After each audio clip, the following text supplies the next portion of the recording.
Welcome back, my beautiful fashionistas. Today's video is about a drawstring ruched skirt, and it can be made in any fabric, guys, even Ankara if you want to. Though today we are making it in a stretchy fabric, but the drawstrings can be on any side where you wish, like any length that you feel like. And this is our fabric that we are working with today. It is folded into two, so this one is, as you see, stretchy and not all that much stretch. And this is how I'm folding it. I have my front and back, as you see, and they are now two, but I'm going to fold it into two again, like to have 4 pieces, because I'll be dividing all my horizontal measurements by 4. That is hip line, waist measurement. I'll be dividing them by 4 because now I have 4 pieces. So this is what I have. The width is about hip measurement that I'm working with, divided by 4, and some allowances, like sewing allowance. So from the top here I have my waistline, and I left a half an inch for finishing up the waistline by the facing I'll be using. So from there I go down and mark 8 inches. There, 8 inches for the hip line. So you have to measure that on your body.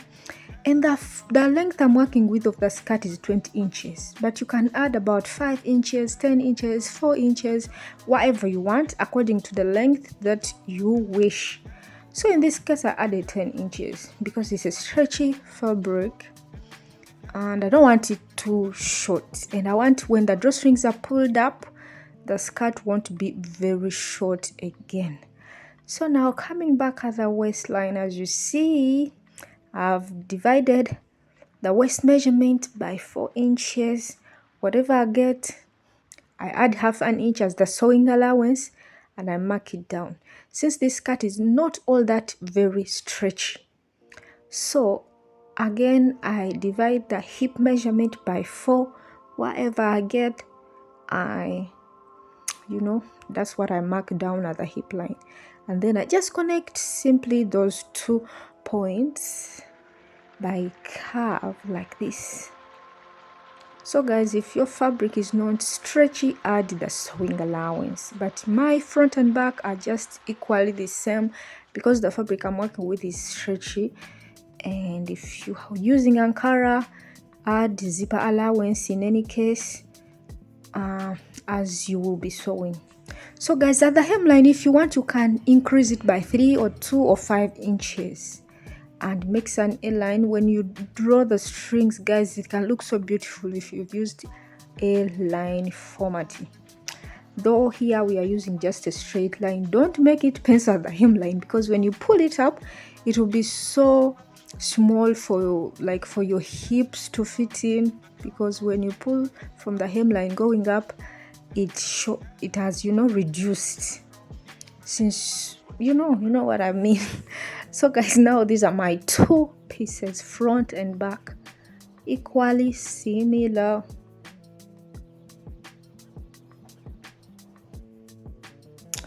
So this is how they look like, and like that.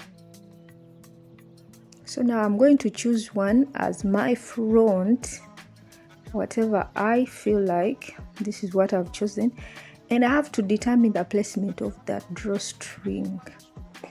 So after choosing that side, I'm going to fold it into 2 like this, and just mark, where we mark that placement when we are making skirts. We didn't consider that sewing, but we are just going to consider that placement. So I'm going to mark 3.5 inches. So you consider that from your nipple to nipple measurement, or the bust span. So I'm working with 7 inches, dividing that by 2, I get 3.5 inches. I don't add any sewing allowance for that span. So I'm marking 3.5 inches from the top going down and connect to form a line. So the line is there, just that I'm sorry my chalk is not all that showing, but that line we need a strip of fabric that is going to cover it up so that we create our drawstring placement. So this is the strip of fabric that I've been talking about.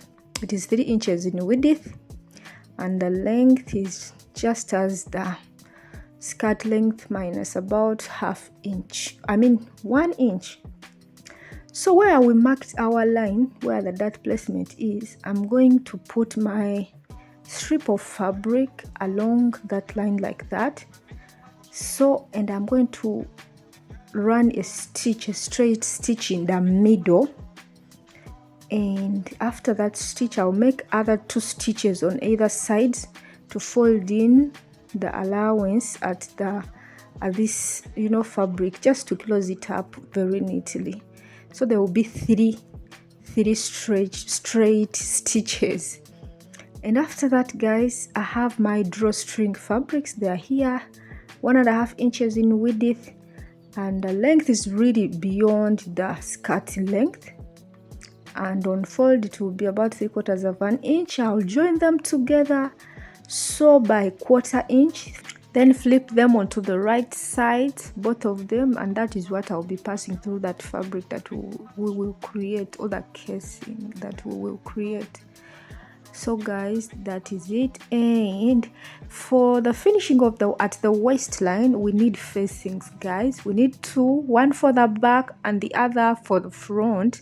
So I'm folding the remaining fabric, as you see, and bringing my main piece like this, folded into 2, because the facing is also folded into 2, and I'm just tracing out these upper pieces so that I create 2 facings, one for the front and the other for the back. So the facings just shorter version of the main fabric. So these are 2. I shortened the length. It is about 3 inches in length or depth. So now, guys, this is going to be the back fabric. So I'll bring the facing and place it on top here, and sew by the 1/2 inch that we left, and that will be all. So I'll take the other pieces at the sewing machine, as you see, and by this time I'm halfway through.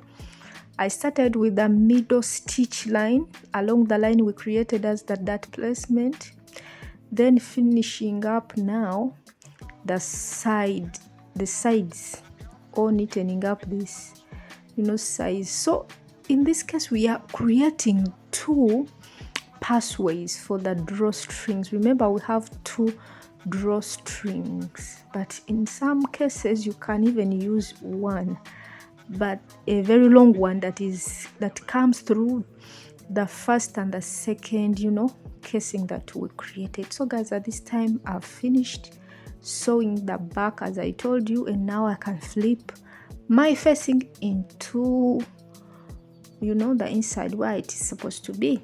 So these are the drawstrings, sorry, English, what are you doing to me? The drawstrings are here, really long, and this is my front. So we created 2 casings for my drawstrings, and as you see, we left the ends open. This is along the hemline.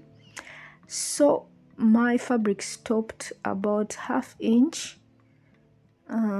before the hemline, that I'll be folding the hemline like this. So the downer side of the drawstring casing will be left open, because that is where we pull the strings from. So now from down, I'm just going to pass through with a safety pin my drawstrings up to the waistline, both of them, because each goes through a different casing. It is separated, and after I'll sew them down on top so that they don't move along the waistline. So before sewing, you can even pin them down or you can tuck them down and finish up the rest of the skirt. As you see, that is the facing for the front. Then align your front and back together to sew up the sides, and also finish the hemline to have something like this, guys. So my facings were aligning right sides together, and I started from the facings going down to the hemline. As I sewed up the sides, I made sure that the facing helped me tuck down the drawstrings, and along the hemline the drawstring casing is open. That is where we pull them from. I think you know that. So now I push inside the facings of this skirt, as you see, and this is the front. The back is just simple, but the front is where the styling is. So this is what I have. What do you think, guys? I think I'm loving what I see. Oh my god, you cannot believe this was this fabric was an old dress from my store, you know, and I decided to change it into this skirt. But check what I've formed. So beautiful. This is beautiful. So you can push the drawstring anyhow you want, to any size that you feel like. Make it so beautiful, just as you've seen me doing. And that is how beautiful the skirt came about. I like what I see. I love what I see. If you have any questions, feel free to comment down in the comment section. And if you have any additions, also comment. I love you, and I'll be seeing you soon.